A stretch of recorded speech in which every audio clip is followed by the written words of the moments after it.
نہ تمہارا کوئی مددگار ہے نہ ولی ہے.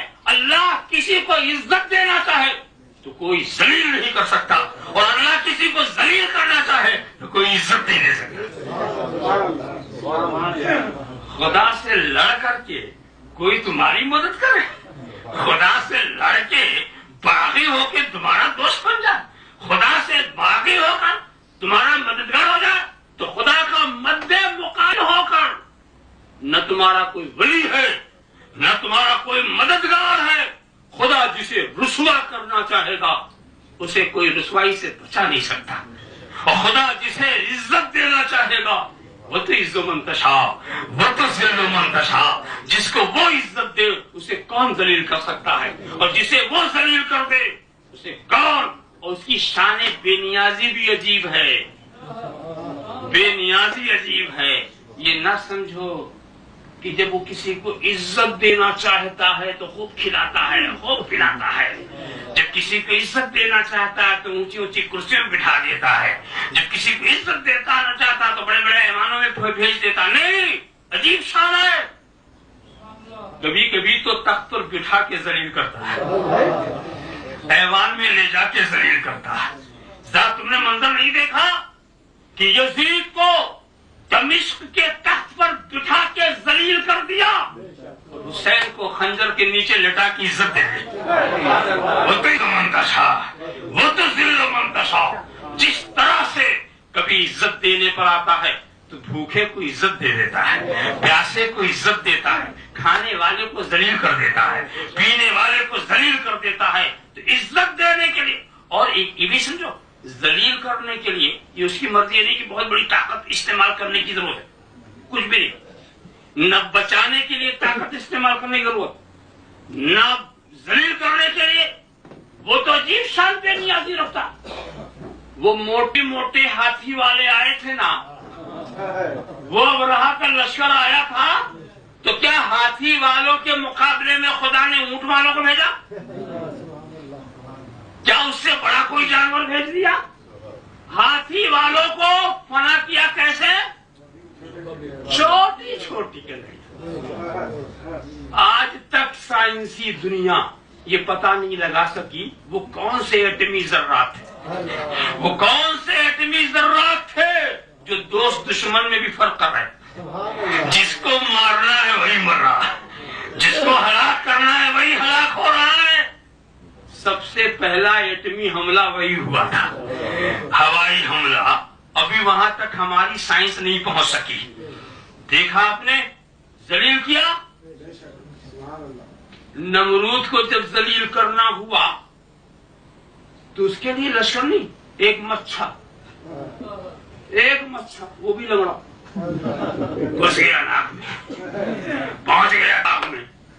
اشارے سے مرنے والا دماغ میں محفوظ. اور اس کے بعد پھر دیکھیں ذلت کی بات دیکھو کہ جب وہ لنگڑا کاٹتا تھا تو اس کا علاج یہ تھا کہ اس کو جوتے مارو. تو جو لوگ پوجا کرتے تھے وہی جوتے بھی مارتے تھے. پوجنے والے ہی سے جوتا پڑا. جب جوتا مارتے تھے تو بچہ خاموش ہو جاتا تھا، تو اس کو سکون مل جاتا. پھر جہاں جوتا رکا پھر شروع. ایسے ہی وہ ہلاک ہو گیا. ویسے ہم کو بھی ایک نسخہ مل گیا کہ کسی کے دماغ میں ایسے کیڑے پڑ جائیں. ایک پرانا نسخہ ہے،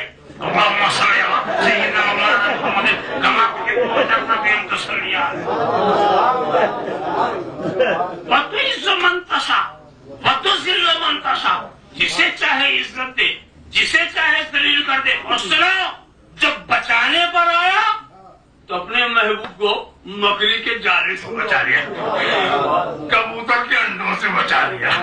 کیا شان رکھتا ہے، بچانے کی شان بھی نرالی. آپ پر پتھر پڑ گئے، پتھر کے نیچے نہ دیکھ سکے. دیکھا آپ نے، وَتُعِزُّ مَن تَشَاءُ وَتُذِلُّ مَن تَشَاءُ. بس دوستو، یہاں پر ایک ضابطے کی بات رکھ کر کے بات کو میں مختصر کر دوں، اس لیے کہ مضمون تو بڑی طوالت کی طرف ہمیں لے جانا چاہتا. ایک سمجھو، ایک چیز ہے خدا کی قدرت، اور ایک چیز ہے خدا کا قانون. تو مومن وہ ہے جو قدرت کو بھی مانے قانون کو بھی مانے. یہ خدا کی قدرت تھی ہے بغیر ماں باپ کے پیدا کر دے، جیسے اس نے حضرت آدم کو پیدا کیا. یہ بھی خدا میں قدرت ہے کہ بغیر باپ کے پیدا کر دے، جیسے حضرت عیسیٰ کو پیدا کیا. یہ بھی قدرت ہے کہ بغیر ماں کے پیدا کر دے، جیسے حضرت حوا کو پیدا کیا. مگر قانون یہ ہے کہ ماں باپ کے ذریعہ ہی پیدا کروں گا. یہ ہے قانون، وہ ہے قدرت. یہ خدا اس بات پر قادر ہے کہ زہر کھلا کے زندگی دے دے. قانون یہ ہے کھاؤ گے تو مار دوں گا. خدا اس بات پر قادر ہے کہ بغیر پانی پلائے تمہاری پیاس بجھا دے. قانون یہ ہے جب پیو گے جبھی بجھاؤں گا. خدا اس بات پر قادر ہے کہ بغیر کھلائے تمہاری بھوک مٹا دے.